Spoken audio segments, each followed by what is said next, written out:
नमः सिद्धेभ्यः ॐ नमः सिद्धेभ्यः ॐ नमः सिद्धेभ्यः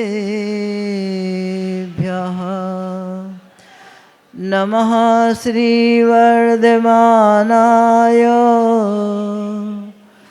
निर्धूतिकलिलात्मने सालोकानां त्रिलोकानां यद्विद्यादर्पणायते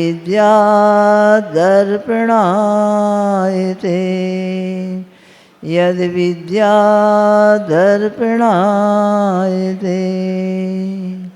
अहिंसा परमो धर्म की, अनंतान सिद्ध परमेष्टि भगवंतों की, आचार्य कुंद कुंद भगवान की, देवाहि देवे खजाराड़ श्री चंद्रप्रभ भगवान की, देवाहि देवे खजाराड़ श्री चिंतामणि पाशनाथ भगवान की, भगवान के जन्म और तप कल्याणक महामहोत्सव की, आचार्य परमेष्टि गुरु विद्यासागर जी मुनि महाराज की, आचार्य परमेष्टि श्री अभिनव आचार्य परमेष्टि श्री समय सागर जी मुनि महाराज की, 3 कम 9 कोटि मुनि वृंदों की,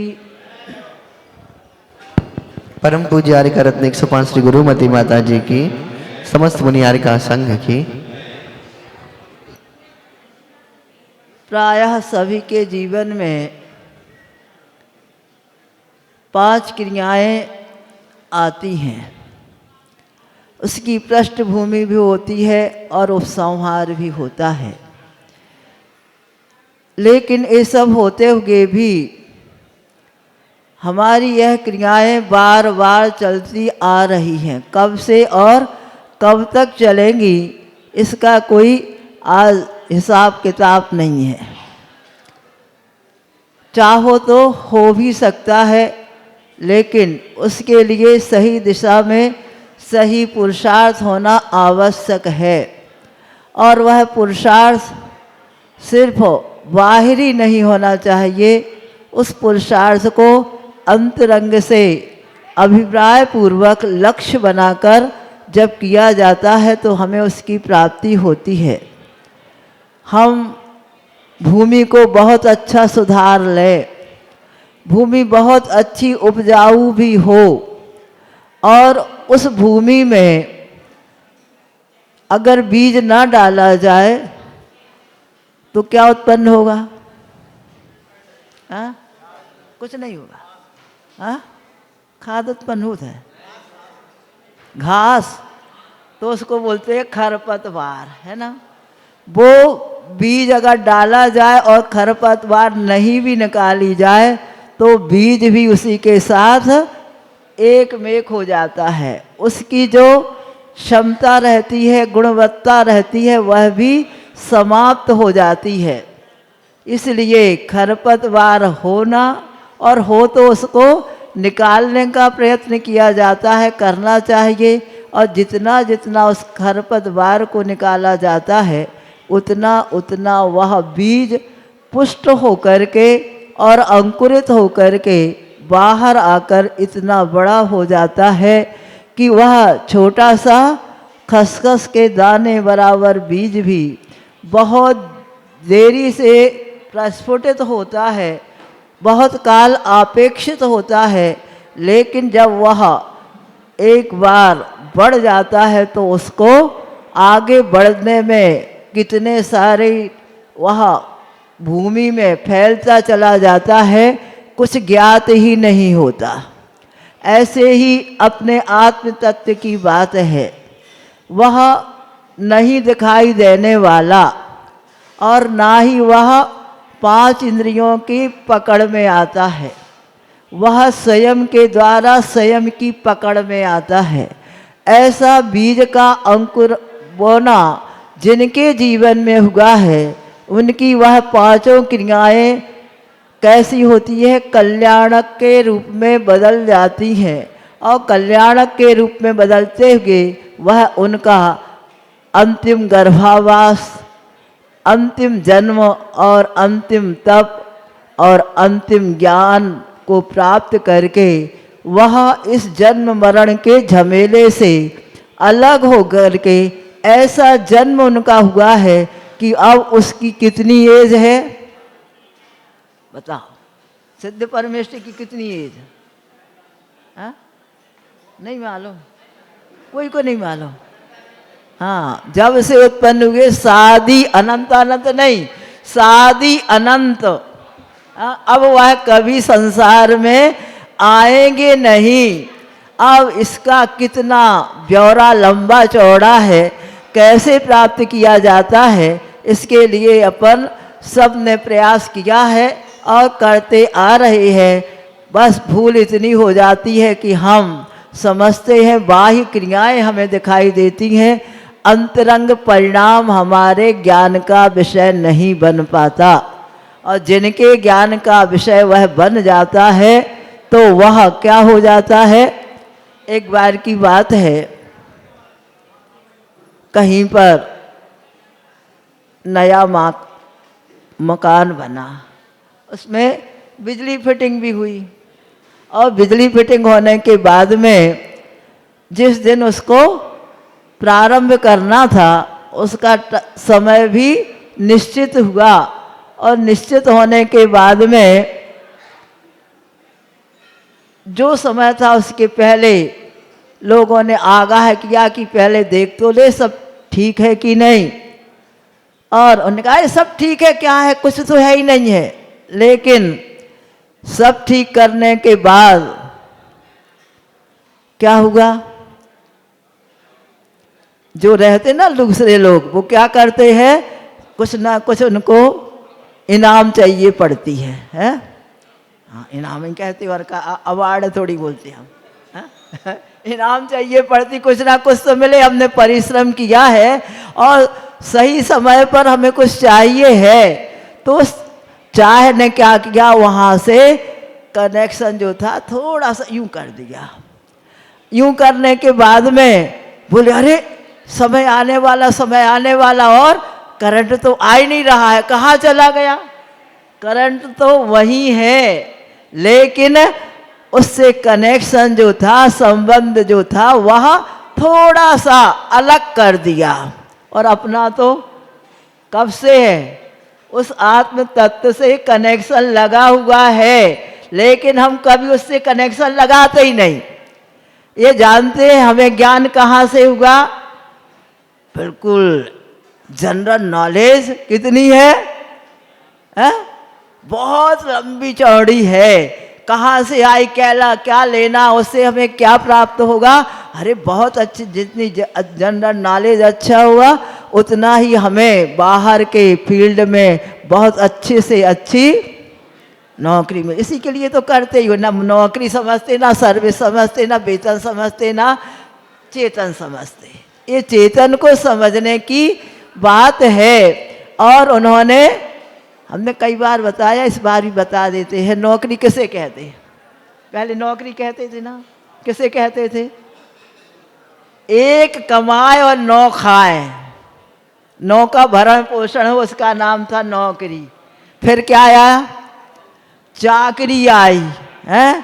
चाकरी में क्या होता था, हुंडा सर्पणी काल है ना, तो एक कमाए और 4 का भरण पोषण हो, उसका नाम था चाकरी।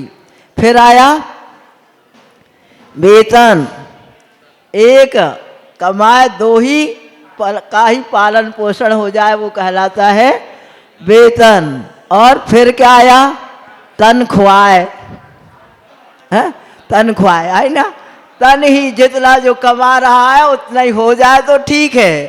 अब क्या आ गया, सैलरी आ गई है।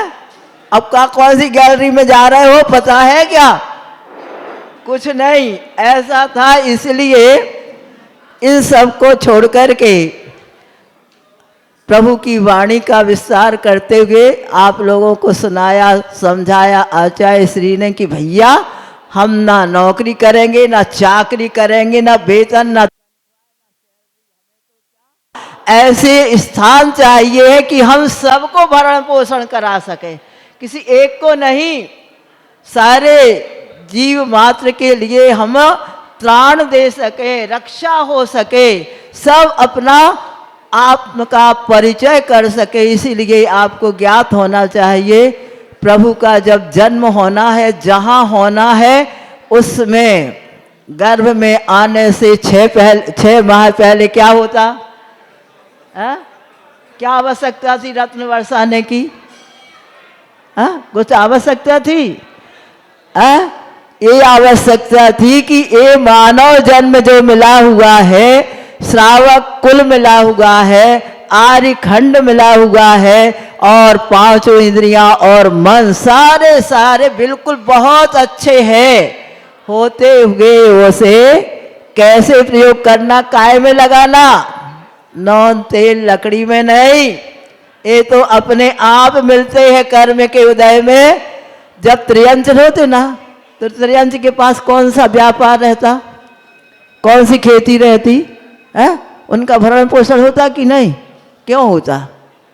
सीखो उनसे कि वह तन के लिए कुछ नहीं करते हैं, लेकिन संगी पंचेंद्री त्रियंच भी होते हैं, तो वह भी आत्म तत्व में लग सके, सही सही गति उनकी अंदर हो सके। टेढ़े मेढ़े होकर के आए हैं, अब ये सब छोड़ करके सीधे होना सीखो। तो मनुष्य भाव में तुम्हें, मनुष्य भाव तो शरीर तो सीधा सीधा मिल गया, अब परिणाम सीधे कौन करे? कौन करे? कौन आएगा?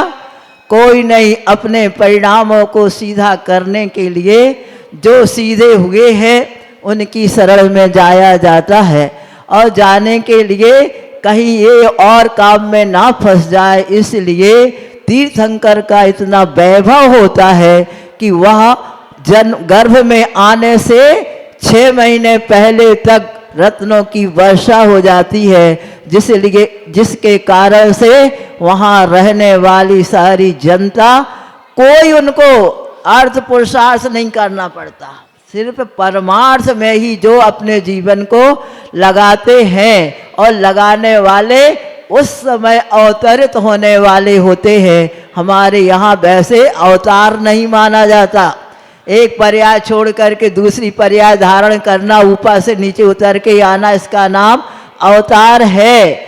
लेकिन इस जन्म श्रृंखला को ही नष्ट करने वाली, गर्भ की उस श्रृंखला को नष्ट करने के लिए जिन्होंने ऐसा पुरुषार्थ किया है, और स्वयं तो उनका पुरुषार्थ पूर्ण हो चुका है, और पूर्ण होने के बाद में आपको ये ज्ञात होगा आचार्यों का काम कौन सा रहता? क्या करना बताओ आचार्यों का काम?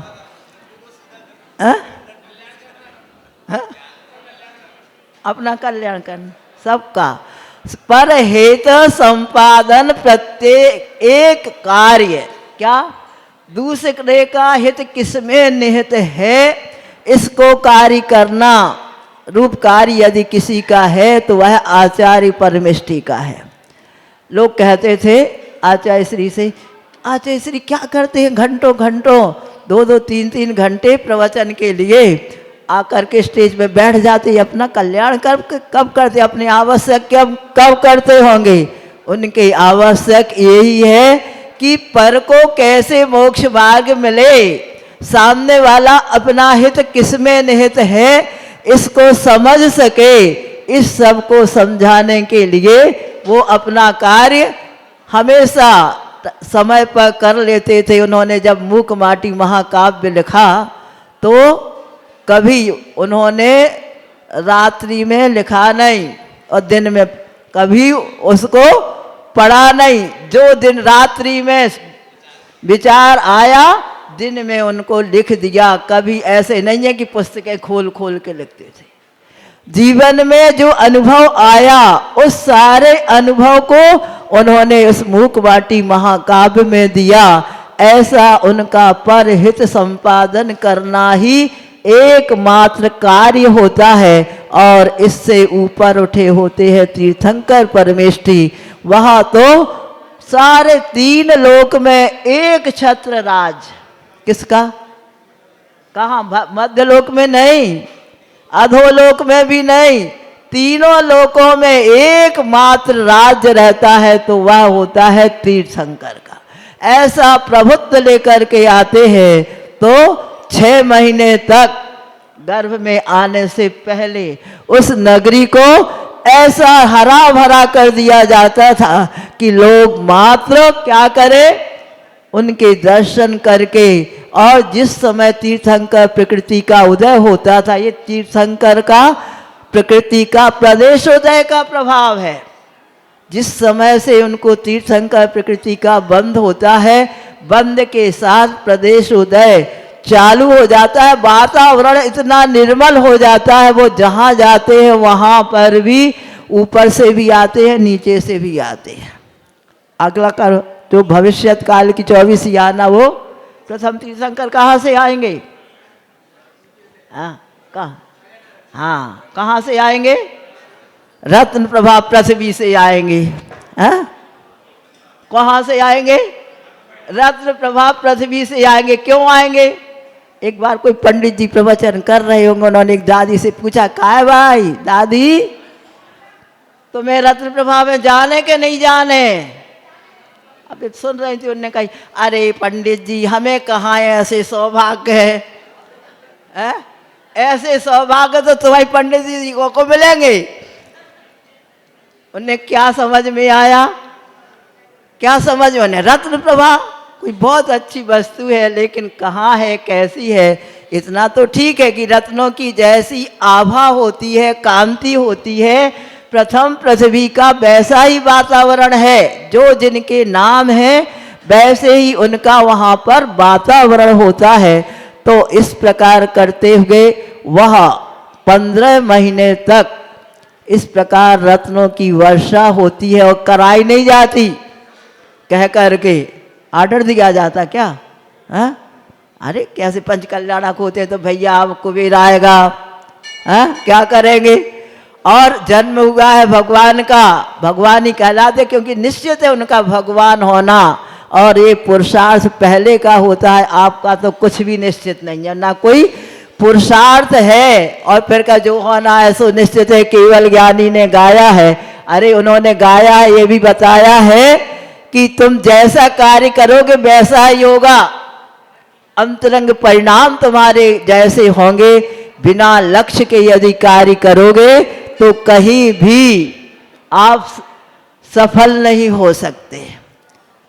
बिना लक्ष्य के ना कोई सफल हुआ है ना हो सकेगा। इसलिए ये त्रैकालिक सत्य है। इस सत्य को जानते हुए अपने आत्म तत्व की पहचान के लिए वह अपने पास है, अपना है, और जितना बड़ा भगवान का था उतना अपना भी है। उन्होंने उसका प्रयोग करके सही दिशा में पूर्णता प्राप्त कर ली। अब उस पर कोई आवरण नहीं आएगा। और हम जितने कार्य करते हैं सब आवरण करने के करते हैं। अनावरण फोटो का करते हैं गुरु की, और आवरण अपने आत्म तत्व का करते चले जाते हैं। इस आवरण को समझ करके और जो भी कार्य करते हैं धार्मिक कार्य वही कहलाते हैं जिसके माध्यम से हमारा आवरण नया आए ना, और प्रभु के चरणों में समर्पित होकर के उन जैसा बनने का लक्ष्य बने। तो जो पूर्व का आवरण था वो तो टूटेगा, क्योंकि वह रुकने वाला नहीं। काल का प्रवाह और नदी का प्रवाह एक बार चालू होता तो कहीं मिटता क्या? उसी प्रकार से कर्म का प्रवाह जब से हम हैं, जब से सूरज चांद हैं, कब से है ये हमें नहीं मालूम, तब से लेकर के अब तक ये प्रवाह बना हुआ है। और वर्तमान में ऐसा समय है कि अगर तुम अभी नहीं चेते तो फिर क्या होगा, ये तुम्हारे लिए हम नहीं कहना चाहते हैं। आगम में तो बहुत कुछ कहा गया है, तुम वहाँ तक ना पहुँचो, यही आपका ब्रेक लग जाए और रुक जाओ। देखो, रुको, फिर चलो, ऐसे नहीं है। इसी का नाम है सम्यक दर्शन ज्ञान चारित। देखो, रुको और जानोगे, फिर चलो कहाँ जाना है। बहुत धीमी गति से भी चलोगे तो अपने गंतव्य तक पहुंचोगे। यदि आप बहुत तेजी से भी भाग रहे हैं तो अपने गंतव्य से दूर हो रही है, क्योंकि लक्ष्य का अभाव है। तो गर्भ कल्याणक के पहले से ही वातावरण उस क्षेत्र का ऐसा बन जाता है। तीर्थंकर जैसी प्रकृति को धारण करने वाले उस द्रव्य को इस वसुंधरा पर आने से पहले कितने इंतजाम हो जाते हैं। पुण्य का ये प्रभाव है, और धर्म के कारण पुण्य का इतना प्रभाव है। क्या तुम धर्म नहीं करते, पुण्य तो सब कर लेते हैं। इतने लोग बैठे हैं, सुन रहे होंगे, जहाँ तक आवाज़ जा रही होगी, धर्म करने के लिए सब तैयार है, जानते हैं ही नहीं धर्म क्या है। क्या जानते हो धर्म क्या है? क्या है धर्म? अहिंसा परमो धर्म है। अरे धर्म के पूछ रहे क्या है? अहिंसा तो परमो धर्म है। धर्म है क्या? धारण किया जाता वो तो है ही, लेकिन यही मैं हूं। प्रभु ने जो कहा, जो सुन रहा है, सुना, जो जिससे सुना जा रहा वो मैं नहीं हूं। क्या समझ में बात आ रही? काय से सुना जा रहा है? कानों से। तो कान में हूं क्या? नहीं है तो अलग कर दो। लेकिन कान से नहीं सुनते, आंखों से देखते हैं आप।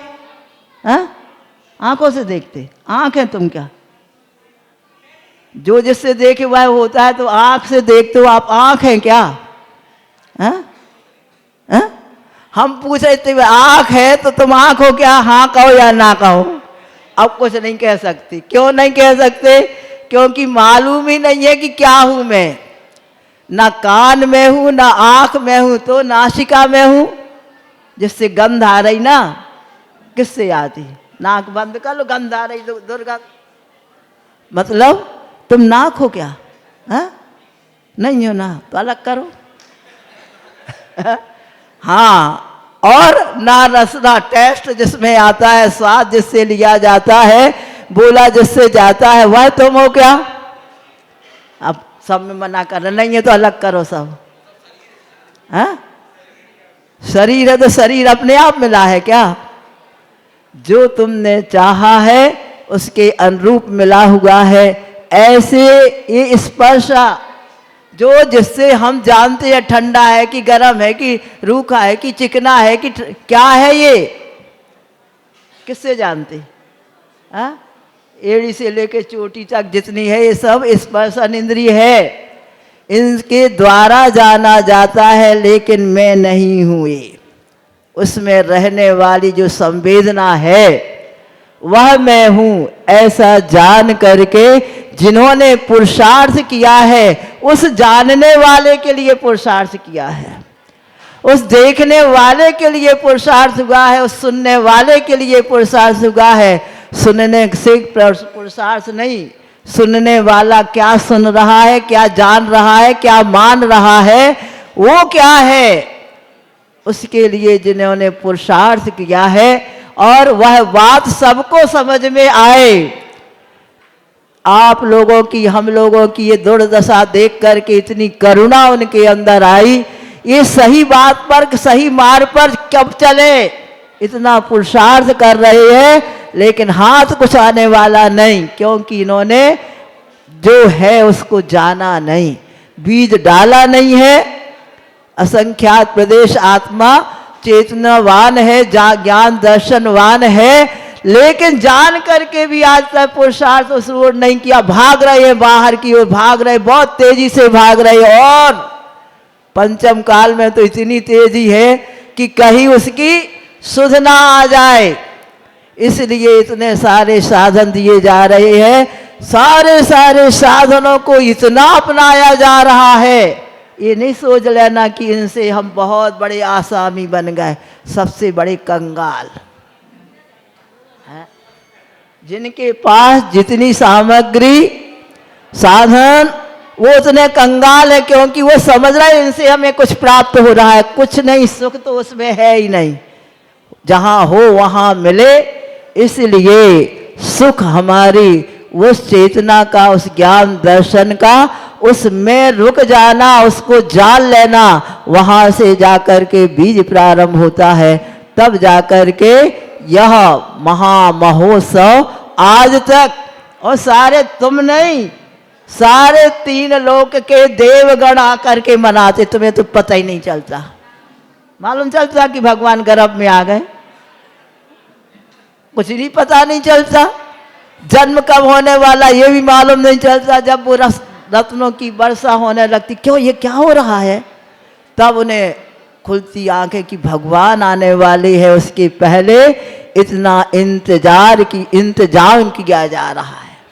तुमने किया ऐसा इंतजाम? और इंतजार तो कर लेते, इंतजाम की कोई आवश्यकता नहीं। क्या करोगे, क्या फल मिलेगा? इसलिए इस भगवान के 5 कल्याणकों का बहुत महात्म्य है। और महात्म्य के साथ आज प्रभु थे, जब भी उनका अभिषेक हुआ है, जन्म होता तब भी अभिषेक होता, वहां तक को तो मालूम है ना? हाँ, पांडुक शिला पर होता, हमने बना करके रखी है। अरे वो थी पांडुक शिला मेरू पर्वत के ऊपर, उस पर बनती है, तुमने तो इतना सा बना लिया। लेकिन सोचो, भगवान का जब अभिषेक होता है, अब धीरे धीरे अवगाहना कम होती चली गई। आदिनाथ भगवान की 500 धनुष की अवगाहना थी, है? तो उनका जन्म हुआ जब कितने बड़े होंगे वो, है? नहीं मालूम? अरे भगवान, क्यों नहीं मालूम? तुम 1 धनुष 1.5 धनुष के हो तो तुम्हारी अवगाहना 1 हाथ होती तो नहीं, कम से कम 1 धनुष से ज्यादा अवगाहना होगी कि नहीं, है? अब उस अवगाहना को घटते घटते कहते भगवान महावीर की अवगाहना जब छोटी रह गई और उनका जन्म हुआ तो मेरू पर्वत पर ले गए, हैं?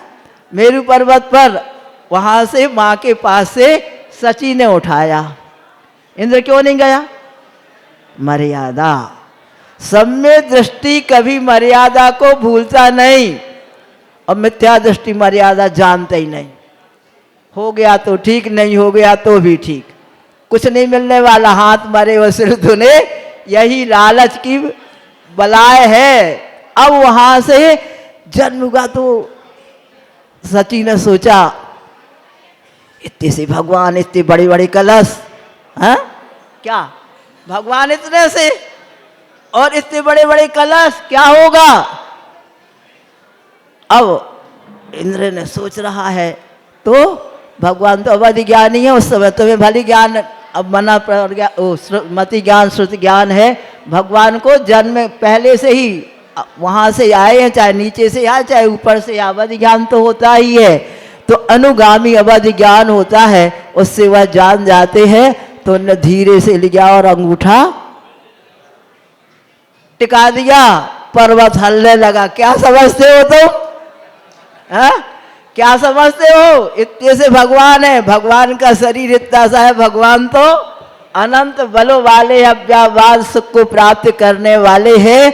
अभी भी वो सुखी है, उन्हें कुछ नहीं है, ज्ञान का ही उपयोग करते रहते हैं।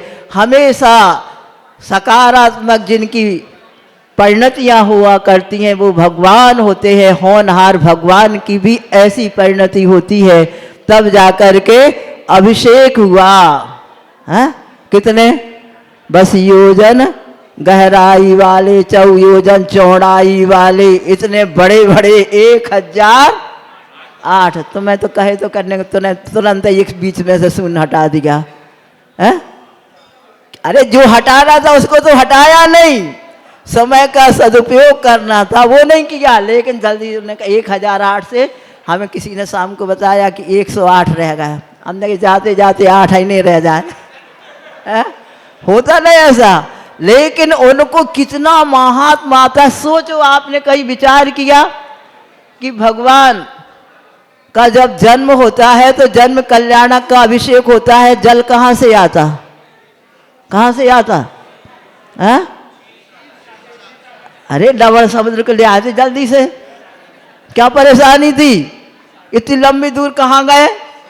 क्षीर सागर 5वें सागर तक गए, कितने सागर 45 से और आगे जाकर के कितने राजू आगे जाकर के वहां का जल लाए हैं। ये सम्यक दर्शन का प्रभाव देखो, और सम्यक दर्शन के प्रभाव के साथ ये अभिषेक जब किया जाता है, क्षीर सागर से क्यों लाए, लवण समुद्र का क्यों नहीं लाए? लवण सागर का ले आते, पास में भी से जल्दी आ जाता। नहीं, लवण समुद्र में और कालोदधी समुद्र में क्या होते हैं? त्रस जीव होते हैं, विकलत्र जीव पाए जाते हैं। और उसके बाद जघन्य भोग भूमि, 2.5 जीव के बाद जघन्य भोग भूमि आती है। वहाँ का पानी क्षीर माने दूध के समान था और उसमें कोई जीव नहीं रहते, विकलत्र जीव नहीं। इस 2 इंद्री 3 इंद्री कोई जीव नहीं रहते, त्रस जीव। इसलिए वो जल वहाँ से लेकर के आए हैं। असंयमी में सम्यक दृष्टि का इतना प्रभाव, और तुम मनुष्य कुल में होकर के नहीं, क्या हो रहा है? कुछ नहीं है, अब कुआं के पानी खराब हो गए हैं और आते ही नहीं है पानी कुआं में। अब हमारा ट्यूबवेल है ना, अरे ट्यूबवेल इतना पाइप है, बैल बने कुआं, पाइप का कुआं है हमारे पास, उसको लो। लेकिन तुम्हें ये समझ में नहीं आया, त्रस हिंसा को त्याग वृथा थावर न संहारे। त्रस हिंसा के त्यागी होते हैं श्रावक, संकल्प पूर्वक। और ट्यूबवेल से जो पानी आएगा वह पूरा मथ करके आता है, बिजली के करंट से आता है, वो वहीं पर सारे त्रस जीव समाप्त हो जाते हैं। अब तुम्हें कैसा लगा?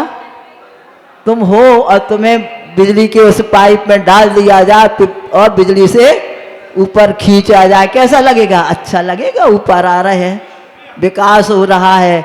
गलत है। इस प्रकार से वह अभिषेक, और वह भी क्षीर सागर का, और आपके पास न क्षीर सागर है और कुएं का जल है, वह भी कैसे होना चाहिए? मंदिर का वातावरण आसपास का कैसा होना चाहिए, ये भी ज्ञात होना चाहिए। और उसके माध्यम से कूप उस मंदिर के बाजू में होता है, वहाँ से जल निकाला जाता है, किस विधि से निकाला जाता है, कैसा अभिषेक किया जाता है, कैसे उसको प्राशुक करने की विधि क्यों बतलाई? इसीलिए बतलाई कि तुरंत छाना है उस पानी को जल कायक से, वहाँ उसको अलग किया है, त्रस जीवों को जहाँ के तहाँ पहुँचाया है।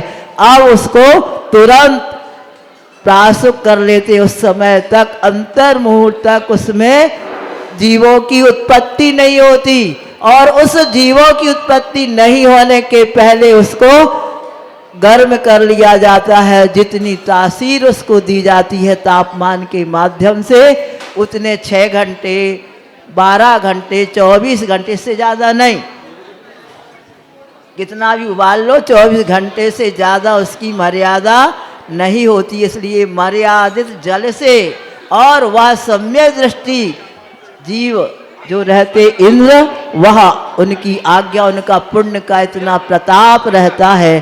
पुण्य पुण्य, इसलिए पुण्य फला अर्हंता होते हैं। आप भी विधि पूर्वक भगवान का अभिषेक करें, इतनी विशुद्धि के साथ करें, लक्ष्य बना करके करें, तो आपका भी पुण्य उस धर्म से मिल करके कितने गुणित होता चला जाता है। हो इसी भावना से बोलो आचार्य परमेष्टि गुरु विद्यासागर जी मुनि महाराज की।